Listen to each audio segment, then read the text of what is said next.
Doctor Manmohan Singh ಅವರು ಇವತ್ತು ನಮ್ಮನ್ನೆಲ್ಲ ಅಗಲಿದ್ದಾರೆ. ಡಿಸೆಂಬರ್ 26ನೇ ತಾರೀಕು ಡೆಲ್ಲಿಯ ಏಮ್ಸ್ ಆಸ್ಪತ್ರೆಯಲ್ಲಿ ರಾತ್ರಿ 9:51ಕ್ಕೆ ಕೊನೆಯುಸಿರನ್ನು ಎಳೆದಿದ್ದಾರೆ. ಮನಮೋಹನ್ ಸಿಂಗ್ ಅವರು ಭಾರತದ 14ನೇ ಪ್ರಧಾನಮಂತ್ರಿಯಾಗಿ ಸತತವಾಗಿ 2 ಬಾರಿ ಕಾರ್ಯನಿರ್ವಹಿಸಿದ್ದಾರೆ.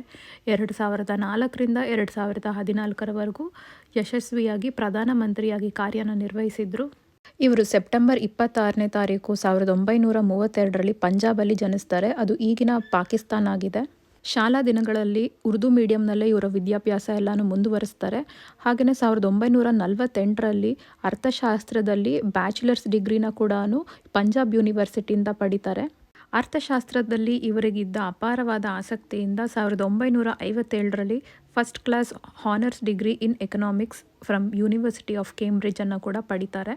ಹಾಗೆಯೇ 1962ರಲ್ಲಿ ಆಕ್ಸ್ಫರ್ಡ್ ಯೂನಿವರ್ಸಿಟಿಯಿಂದ ಡಿಪ್ಲೊಮಾ ಆಫ್ ಫಿಲಾಸಫಿ ಅಂದರೆ ಭಾರತದಲ್ಲಿ PhD ಅಂತ ಏನು ಹೇಳ್ತೀವಿ ಆ ಒಂದು ಪದವಿನ ಎಕನಾಮಿಕ್ಸಲ್ಲಿ ಕೂಡ ಇವರು ಪಡಿತಾರೆ.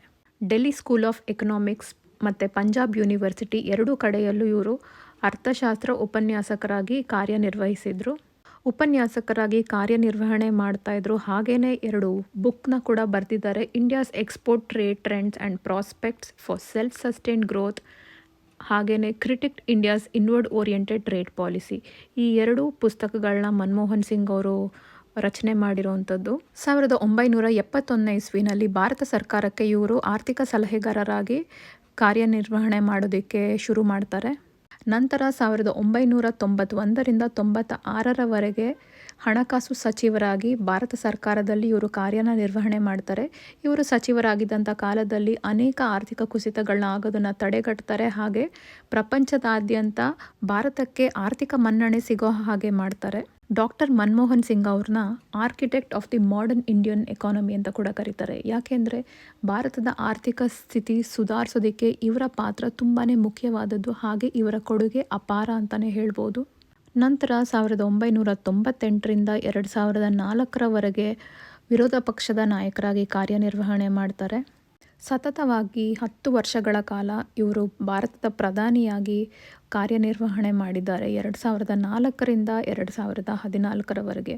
ಈ 10 ವರ್ಷದ ಅವಧಿಯಲ್ಲಿ ಭಾರತದ ಆರ್ಥಿಕ ಪರಿಸ್ಥಿತಿ ತುಂಬಾ ಸುಧಾರಿಸಿ ಹಾಗೆ GDP ಕೂಡ ಏರಿಕೆಯನ್ನು ಕಂಡಿತ್ತು. ಇವರ ಅವಧಿಯಲ್ಲಿ ವಿದೇಶಿ ವ್ಯವಹಾರ ಹಾಗೂ ಬಾಂಧವ್ಯ ಎಲ್ಲವನ್ನೂ ಕೂಡ ಅಚ್ಚುಕಟ್ಟಾಗಿ ನಿರ್ವಹಣೆ ಮಾಡಿದರು. ಇವರ ಕಾರ್ಯನಿರ್ವಹಣೆ ಶೈಲಿ ಹೆಚ್ಚು ಕೆಲಸ ಹಾಗೆ ಕಡಿಮೆ ಮಾತು. ಕಡಿಮೆ ಮಾತನಾಡೋದ್ರಿಂದ ಕೆಲವೊಮ್ಮೆ ಟೀಕೆಗಳಿಗೂ ಕೂಡ ಇವರು ಗುರಿಯಾಗಬೇಕಾಗಿತ್ತು. ಮನಮೋಹನ್ ಸಿಂಗ್ ಅವರು ಅವರ ಪತ್ನಿ ಗುರ್ಶರಣ್ ಕೌರ್ ಹಾಗೆ 3 ಜನ ಹೆಣ್ಮಕ್ಳನ್ನು ಬಿಟ್ಟು ನಮ್ಮನ್ನೆಲ್ಲ ಅಗಲಿದ್ದಾರೆ. ಭಾರತದ ಮಾಜಿ ಪ್ರಧಾನಿಯಾದ ಮನಮೋಹನ್ ಸಿಂಗ್ ಅವರ ಆತ್ಮಕ್ಕೆ ಶಾಂತಿ ಸಿಗಲಿ ಅಂತ ನಮ್ಮೆಲ್ಲರ ಕಡೆಯಿಂದ ಪ್ರಾರ್ಥನೆ ಮಾಡೋಣ. ಧನ್ಯವಾದ.